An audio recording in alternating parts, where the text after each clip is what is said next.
ಆದರೆ ಅವಳ ಬಾಳಿನಲ್ಲಿ ಆಟವಾರದ ಆಟವನ್ನೇ ಆಡಿದೆ. ಆ ದೇವರ ನನ್ನನ್ನು ಯಾವತ್ತೂ ಕ್ಷಮಿಸುವುದಿಲ್ಲ. ಆದರೆ ಇಲ್ಲಿ ಆದ ಘಟನೆಯನ್ನು ನನ್ನ ಮೈಲಾರಿ ಮುಂದೆ ಹೇಳಬೇಕಂತ ಹಠ ಹಿಡಿದಿದೆ ನನ್ನ ಮನ. ಮೈಲಾರಿ, ದಯವಿಟ್ಟು ದಯವಿಟ್ಟು ನನ್ನನ್ನು ಕ್ಷಮಿಸಿಬಿಡು ಮೈಲಾರಿ, ದಯವಿಟ್ಟು ನನ್ನನ್ನು ಕ್ಷಮಿಸಿಬಿಡು.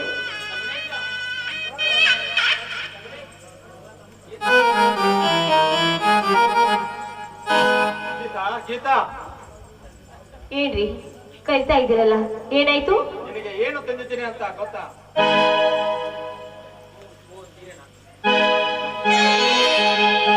ಓಹೋ, ಸೀರೆನಾ? ಇದು ಅಕ್ಕನಿಗೆ ತುಂಬಾ ಚೆನ್ನಾಗಿ ಕಾಣುತ್ತದೆ ಬಿಡಿ. ಅಯ್ಯೋ, ಇದು ಆತಿಗೆಗೆ ಅಲ್ಲ ಕಣೆ, ನಿನಗ ಅಂತ ತಂದಿರುವೆ. ಯಾಕೆ ಗೊತ್ತಾ? ನಿನ್ನ ಮದುವೆ ಆದಾಗಿಂದಲೂ ನನ್ನದು ಅಂತ ನಿನಗೆ ಏನು ಕೊಟ್ಟಿಲ್ಲ. ಅದಕ್ಕೆ ಪ್ರೀತಿಯಿಂದ ಈ ಸೀರೆಯನ್ನು ತಂದಿದ್ದೇನೆ. ಯಾರು ಹೇಳಿದ್ರು ನೀವು ಏನು ಕೊಟ್ಟಿಲ್ಲ ಅಂತ? ಯಾಕೆ ಮದುವೆಗಿಂತ ಮುಂಚೆ ಕೊಟ್ಟಿದ್ದು ಆಗ್ಲೇ ನೀವು ಮರೆತು ಬಿಟ್ರ? ಒಂದು ಗಂಡು ಒಂದು ಹೆಣ್ಣಿಗೆ ಕೊಡೋ ಉಡುಗೊರೆ ಪ್ರೀತಿಯಿಂದ ಕೊಡಬೇಕು ವಿನಃ ನಿಮ್ಮ ಹಾಗೆ ಮೋಸದಿಂದಲ್ಲ. ಅಯ್ಯೋ, ಅದೊಂದು ಕೆಟ್ಟಗಳಿಗೆ ಮರೆತು ಬಿಡು ಅಂತ ನಿನಗೆ ಎಷ್ಟು ಸಾರಿ ಹೇಳು. ಏನೋ ನಡೆಯಬಾರದಿತ್ತು, ಆಕಸ್ಮಿಕವಾಗಿ ನಡೆದು ಹೋಯಿತು. ಈಗ ಅದನ್ನೇ ನಿನ್ನ ಮನಸ್ಸಿನಲ್ಲಿ ಇಟ್ಟುಕೊಂಡು ಯಾಕೆ ನಿನ್ನ ಆರೋಗ್ಯವನ್ನು ಹಾಳು ಮಾಡಿಕೊಳ್ಳುತ್ತೀಯ? ಅದರಿಂದ ನಿನಗೂ ಸುಖ ಇಲ್ಲ, ನನಗೂ ಸುಖ ಇಲ್ಲ. ಅದು ನನಗೆ ಚೆನ್ನಾಗಿ ಗೊತ್ತಿದೆ. ಅದರಲ್ಲಿ ಸುಖ ನಿನಗಿದೆ ವಿನಃ ನನಗಿಲ್ಲ. ನೀವು ನನ್ನ ಧ್ಯೇಯವನ್ನು ಗೆದ್ದಿದ್ದೀರ ಹೊರತು ನನ್ನ ಮನಸ್ಸನ್ನಲ್ಲ. ನನ್ನ ಮನಸ್ಸನ್ನು ಗೆಲ್ಬೇಕಂತ ಹಠ ನಿಮ್ಮಲ್ಲಿದ್ರೆ ದಯವಿಟ್ಟು ಅದನ್ನು ಕಿತ್ತು ಹಾಕಿಬಿಡಿ. ಯಾಕಂದ್ರೆ ಅದು ನನ್ನ ಹತ್ತಿರ ಇಲ್ಲ. ನನಗೆ ಗೊತ್ತು, ಮನಸ್ಸಿಲ್ಲದ ನೀನು ನನ್ನನ್ನು ಮದುವೆ ಮಾಡಿಕೊಂಡಿದ್ದೆ ಅನ್ನೋದು ನನಗೆ ಚೆನ್ನಾಗಿ ಗೊತ್ತು. ಆದ್ರೆ ಏನು ಮಾಡುವುದು? ವಿಧಿ ಬರಹ ನಡೆದು ಹೋಯಿತು. ನೀನು ಈ ರೀತಿ ಅನ್ಯಾಯ ತಪ್ಪು ಮಾಡುವುದು ತಪ್ಪು ಗೀತಾ. ಹಾಗಾದ್ರೆ ನೀವು ಮಾಡಿದ್ದು ಸರಿನಾ? ನನ್ನ ಆಸೆ ಆಕಾಶಗಳನ್ನು ನೊಚ್ಚ ನೂರು ಮಾಡಿದ್ದು ಅದು ಸರಿನಾ? ನನ್ನ ದೇಹವನ್ನು ಕೊರಗೆ ಕೊರಗೆ ಹಾಗೆ ಮಾಡಿದ್ರಲ್ಲ ಅದು ಸರಿನಾ? ನನ್ನ ಆಸೆ ಆಕಾಶಗಳನ್ನು ನೊಚ್ಚ ನೂರು ಮಾಡಿದ್ರಿ. ಹೇಳಿ, ನೀವು ಮಾಡಿದ್ದು ಸರಿನಾ? ಯಾಕೆ ಮೌನವಾಗಿ ನಿಂತು ಬಿಟ್ರಿ? ಹೇಳಿ, ನೀವು ಮಾಡಿದ್ದು ಸರಿನಾ? ನಾನು ಮಾಡಿದ್ದು ತಪ್ಪೆ, ಆದ್ರೆ ಆ ತಪ್ಪಿಗೆ ಕ್ಷಮೆನೇ ಇಲ್ವಾ? ಮನುಷ್ಯ ಮಾಡಿದ ತಪ್ಪು ತನಗೆ ಅರಿವು ಆದಾಗ ಅದಕ್ಕಿಂತ ದೊಡ್ಡದು ಮತ್ತಾವುದಿಲ್ಲವಂತೆ. ನನ್ನ ತಪ್ಪಿನ ಅರಿವು ನನಗಾಗಿದೆ ಗೀತಾ, ದಯವಿಟ್ಟು ನನ್ನ ಕ್ಷಮಿಸಿ ಬಿಡು. ಇಲ್ಲ ಇಲ್ಲ ಇಲ್ಲ ಇಲ್ಲ, ನಾನು ಯಾವತ್ತೂ ನಿನ್ನನ್ನು ಕ್ಷಮಿಸುವುದಿಲ್ಲ. ನನಗಾದ ನೋವನ್ನು ಮರೆತು ಯಾವತ್ತು ನಾನು ನಿನ್ನನ್ನು ಕ್ಷಮಿಸುತ್ತೇನೋ ಆವತ್ತು ಮಾತ್ರ ನೀವು ನನ್ನ ಗಂಡ. ಅಲ್ಲಿವರೆಗೂ ಹೊರಗಿನವರಿಗೆ ಮಾತ್ರ ನಾವು ಗಂಡ ಹೆಂಡತಿ. ನಿಮಗೆ ನೆನ್ಪಿರ್ಲಿ. ಬೇಡ ಗೀತಾ, ಬೇಡ. ಇಂಥ ಘೋರವಾದ ಶಿಕ್ಷೆಯನ್ನು ನನಗೆ ಕೊಡಬೇಡ. ನನ್ನ ಮಾತು ಕೇಳು ಗೀತಾ, ಕೇಳು.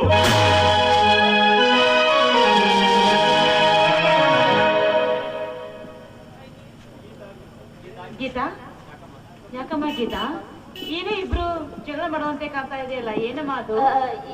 ಏನಿಲ್ಲಕ್ಕ. ಅಕ್ಕ, ಇವರು ನನಗೊಂದು ಸೀರೆ ತಂದಿದ್ರು, ಅದು ನನಗೆ ಬೇಡವಂತ ಜಗಳ ಮಾಡ್ತಾ ಇದ್ದೆ ಅಷ್ಟೇ. ಏನಮ್ಮ, ಸೀರೆಯನ್ನು ತೆಗೆದುಕೊಂಡು ಬಂದಿರ್ತಾರ? ಹಾಗಾದ್ರೆ ಆ ಸೀರೆಯನ್ನು ನೀನು ಪ್ರೀತಿಯಿಂದ ಉಟ್ಟುಕೊಳ್ಳೋದನ್ನು ಬಿಟ್ಟು ನಿನ್ನ ಗಂಡನ ಜೊತೆ ಜಗಳ ಮಾಡ್ತಾ ಇದೆಯಲ್ಲ ತಂಗಿ. ಅಕ್ಕ, ಇವಾಗ ಇವರು ನನ್ನನ್ನು ಮದುವೆ ಆಗಿದ್ದಾರಂತ ನನಗೆ ಸೀರೆ ತಂದು ಕೊಡ್ತಾ ಇದ್ದಾರೆ. ಯಾಕೆ? ಇದಕ್ಕಿಂತ ಮುಂಚೆ ನಾನು ಸೀರೆಯನ್ನು ಉಟ್ಟುಕೊಂಡಿಲ್ವಾ? ಅಥವಾ ನನ್ನ ತಂದೆ ತಾಯಿಗಳು ನನಗೆ ಸೀರೆ ಕೊಡಿಸಿ ಇಲ್ವಾ? ಗೀತಾ, ಹಾಗೆಲ್ಲ ಮಾತನಾಡಬಾರ್ದಮ್ಮ ನೀನು. ಸೀರೆಯನ್ನು ಕೇವಲವಾಗಿ ಮಾತನಾಡಬಾರದು ನೀನು. ಒಂದು ಹೆಣ್ಣಿಗೆ ಮಾನ ಮರೆತಿ ಮುಚ್ಚುತ್ತದೆಯಮ್ಮ ಅಂದಾಗ ಈ ಸೀರೆ ನಮಗೆ ವಜ್ರ ಕವಚ ಅಮ್ಮ, ವಜ್ರ ಕವಚ ಅಂದಾಗ ಸೀರೆ ಬಗ್ಗೆ ಇಷ್ಟೊಂದು ಕೇವಲವಾಗಿ ಮಾತನಾಡಬಾರ್ದು. ನಿನ್ನ ತಂದೆ ತಾಯಿ ಕೊಡಿಸುವ ಸೀರೆ ನಿನ್ನ ಜೀವ ಇರುವ ತನಕ, ಆದ್ರೆ ನಿನ್ನ ಗಂಡ ಕೊಡಿಸುವ ಸೀರೆ ನಿನ್ನ ಜನ್ಮ ಇರುವ ತನಕ ತಂಗಿ, ನಿನ್ನ ಜನ್ಮ ಇರುವ ತನಕ.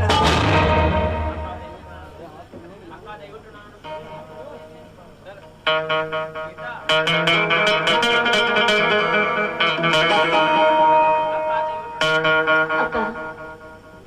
ದಯವಿಟ್ಟು ನನ್ನನ್ನು ಕ್ಷಮಿಸಿಬಿಡಿ. ಇವರ ತಂದ ತೀರನ್ನು ನಾನು ಉಟ್ಟುಕೊಳ್ಳುತ್ತಿದ್ದೆ. ಆದ್ರೆ ಏನಾಯ್ತಮ್ಮ? ಅಕ್ಕ, ಎಂದು ಇವರು ಸ್ವಂತ ದುಡಿಮೆಯಿಂದ ದುಡಿದು ಆ ಹಣದಿಂದ ನನಗೆ ಯಾವಾಗ ಸೀರೆ ತಂದು ಕೊಡುತ್ತಾರೋ ಆವಾಗ ನಾನು ಉಟ್ಟುಕೊಳ್ಳುತ್ತೀನಕ್ಕ. ಏನಮ್ಮ ಅಂದ್ರೆ ನಿನ್ನ ಮಾತಿನ ಅರ್ಥ ನನಗೆ ತಿಳಿಲೇ ಇಲ್ಲ. ಅಕ್ಕ, ಇಷ್ಟು ದಿವಸ ಇವರ ಅಣ್ಣ ದುಡಿಮೆಯಿಂದ ಇವರು ಬದುಕ್ತಾ ಇದ್ದಾರೆ. ಇವಾಗ್ಲಾದ್ರೂ ಸ್ವಲ್ಪ ಜವಾಬ್ದಾರಿ ಬರ್ಲಿ ಅಂತ ನಾ ಈ ಮಾತು ಹೇಳಿದೆ. ನನ್ನ ಮಾತಿನಿಂದ ನಿಮ್ಮ ಮನಸ್ಸಿಗೆ ದಯವಿಟ್ಟು ನನ್ನನ್ನು ಕ್ಷಮಿಸಿ ಬಿಡಿ.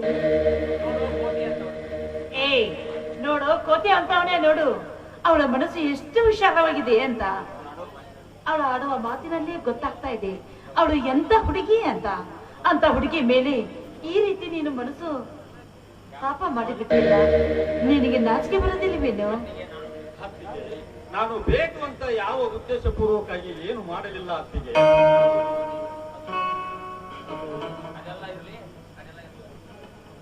ಅದೆಲ್ಲ ಇರ್ಲಪ್ಪ. ಅಂದ ಹಾಗೆ ನೀನು ಇನ್ನು ಮುಂದೆ ಯಾವ್ದಾದ್ರೂ ಒಂದು ದುಡಿಮೆಯಲ್ಲಿ ದುಡಿದು ಅವಳಿಗೆ ಸೀರೆಯನ್ನು ತೆಗೆದುಕೊಂಡು ಬಾ. ಆ ಸೀರೆಯನ್ನು ಅವಳು ಉಟ್ಟಿಕೊಂಡ್ರೆ ಪ್ರೀತಿಯಿಂದ ನಿನ್ನನ್ನು ನೋಡಿಕೊಳ್ತಾ ಇದ್ದಾಳೆ ಅನ್ನೋ ನಂಬಿಕೆ ನನಗಿದೆಯಪ್ಪ ಮೈದನ, ನನಗಿದೆ. ಆಗಲಿ ಅತ್ತಿಗೆ, ನೀವು ಹೇಳಿದ ಹಾಗೆ ಮಾಡುತ್ತೇನೆ. ಸರಿಯಪ್ಪ.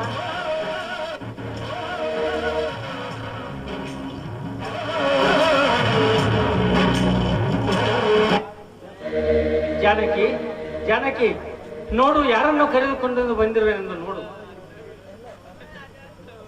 ಮೈಲಾರಿ, ಏನಪ್ಪ ಚೆನ್ನಾಗಿದೆಯಾ ತಾನೇ ನೀನು? ಅದಿಗಮ್ಮ, ನಾವು ಗೌಡನ ಬೆದರಿಕೆಗೆ ಹೆದರಿ ನಮ್ಮ ಆಸ್ತಿಯನ್ನು ಮಾರಲಿಲ್ಲ. ಆದರೆ ಅನ್ನ ಮಾಡಿದ್ದು ಏನು? ನೀನನ್ನ ಮಾಡಿದ್ದು ತಪ್ಪ? ಹಾಗಾದ್ರೆ ಅಕ್ಕ ತಪ್ಪು ಏನು ಮಾಡಿದ್ರು ಮೈದನ? ಅದೇ ಅತ್ತಿಗೆ, ನಮ್ಮ ಮದುವೆ ವಿಷಯ ಇರ್ಬೋದಲ್ಲ ಅಲ್ಲವೇ ಅಣ್ಣ? ಜೊತೆ ನಾನೇಕಾದ್ರು ತಪ್ಪು ಅಂತ ತಿಳ್ಕೊಳ್ಳು. ಆ ದೇವರಂತ ಅಲ್ಲತ್ತಿಗೆ ನಿನ್ನ ಮದುವೆ ಮಾಡುವಾಗ ಅದೇಂಗ ತಪ್ಪಂತ ತಿಳ್ಕೊಳ್ಳಿ. ಅನ್ನ ಬರುವಾಗ ನಿನ್ನ ಮದುವೆ ವಿಷಯವೆಲ್ಲ ಹೇಳ್ಕೊಟ್ಟಾಗ ನಾನು ಅದೇ ಮನಸ್ಸಿಗೆ ಬಂದಿಲ್ಲಪ್ಪ. ನಿನ್ನ ಮದುವೆಗೆ ಇರಲಿಲ್ಲ ಅನ್ನೋದು ಒಂದೋ ಒಂದು ಕೊರಗಿತ್ತಪ್ಪ ನನಗೆ, ಒಂದೋ ಒಂದು ಕೊರಗಿತ್ತು. ದಯವಿಟ್ಟು ಕ್ಷಮಿಸಿ ಬಿಡಣ್ಣ. ನಾನು ಮಾಡಿದ್ದು ತಪ್ಪು. ಆದ್ರೆ ಎಲ್ಲ ವಿಧಿ ಬರಹ ನಡೆದು ಹೋಯ್ತಣ್ಣ. ಹೋಗ್ಲಿ ಬಿಡಿ ಸಂಗಮೇಶ, ನೀನೇಗೆ ವ್ಯತ್ಯ ಪಟ್ಟುಕೊಳ್ತಿರುವೆ.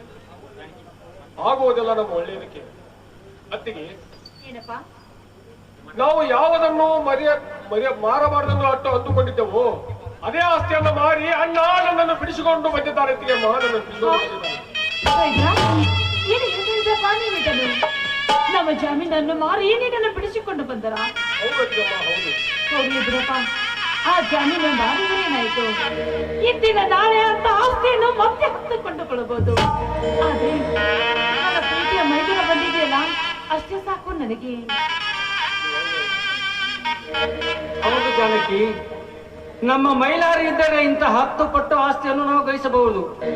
ಅದಕ್ಕಾಗಿ ಅದು ಹೋದರೆ ಹೋಗಲಿ ಅಂತ ಎಲ್ಲವನ್ನು ಗೌಡರಿಗೆ ಬರೆದುಕೊಟ್ಟು ಮೈಲಾರನ್ನು ಬಿಡಿಸಿಕೊಂಡು ಬಂದಿದ್ದೇನೆ. ಅತ್ತಿಗೆಮ್ಮ, ಸಂಗಮೇಶನ ಹೆಂಡತಿ ಯಾರು ಎಂದು ನಾನು ನೋಡಬೇಕಲ್ಲವೇ? ಒಂದ್ ನಿಮಿಷ ಇರಪ್ಪ, ಈಗಲೇ ಕೂಗಿ ಕರೆದೇ ನಾನು. ಸಂಗಮೇಶ, ಮನೆಯಲ್ಲಿ. ಒಂದ್ ನಿಮಿಷ ಇರಪ್ಪ, ಸಂಗಮೇಶನ ಹೆಂಡತಿಯನ್ನು ಕರಿತೀನಿ. ನಿನಗೆ ಆರತಿ ಮಾಡಿ ಒಳಗೆ ಕರೆಯುತ್ತಾಳೆ.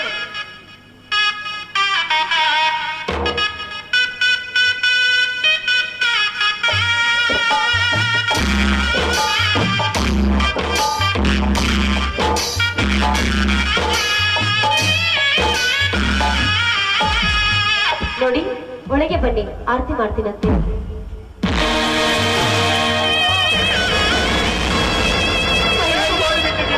ಏನು ಮಾಡಿಬಿಟ್ಟೆ? ಮೈಲಾರಿ, ನೀನು? ಮೈಲಾರಿ, ನೀನು, ನಾನು ನಿನ್ನ ಮೇಲೆ ನನ್ನ ಜೀವವನ್ನೇ ಇಟ್ಟುಕೊಂಡಿದ್ದಲೇ. ತಪ್ಪು ಮಾಡಿಬಿಟ್ಟೆ ಮೈಲಾರಿ, ದೊಡ್ಡ ತಪ್ಪು ಮಾಡಿಬಿಟ್ಟೆ. ನಾನೊಂದು ನನ್ನನ್ನು ನನ್ನ ಜೀವನದಲ್ಲಿ ಹೇಗೋ ಏನೂ ಆಗಬಾರ್ದು ಎಂದುಕೊಂಡಿದ್ದೀನೋ, ಅದೆಲ್ಲ ನಡೆದು ಹೋಯ್ತು ಮೈಲಾರಿ. ದಯವಿಟ್ಟು ಈ ನನ್ನ ದುಷ್ಟೆಯನ್ನು ಕ್ಷಮಿಸಿ ಬಿಡು ಮೈಲಾರಿ.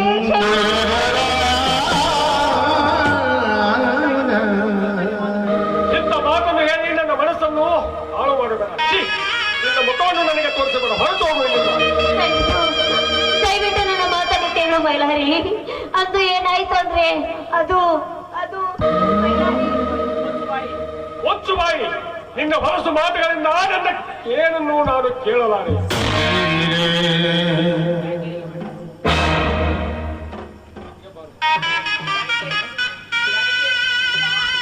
ಗೀತಾ, ಯಾಕೆ ಈ ತರ ಮಾಡಿಬಿಟ್ಟೆ? ನನ್ನ ಜೀವನದಲ್ಲಿ ಆಟ ಮಾಡಿಬಿಟ್ಟೆ.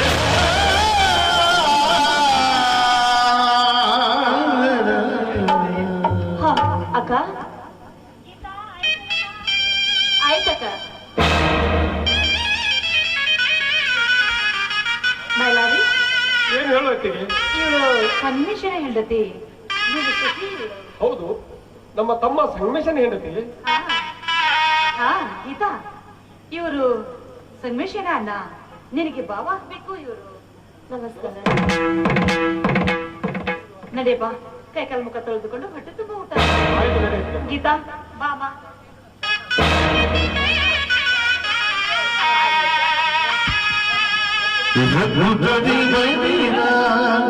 ಪ್ರೀತಿಯ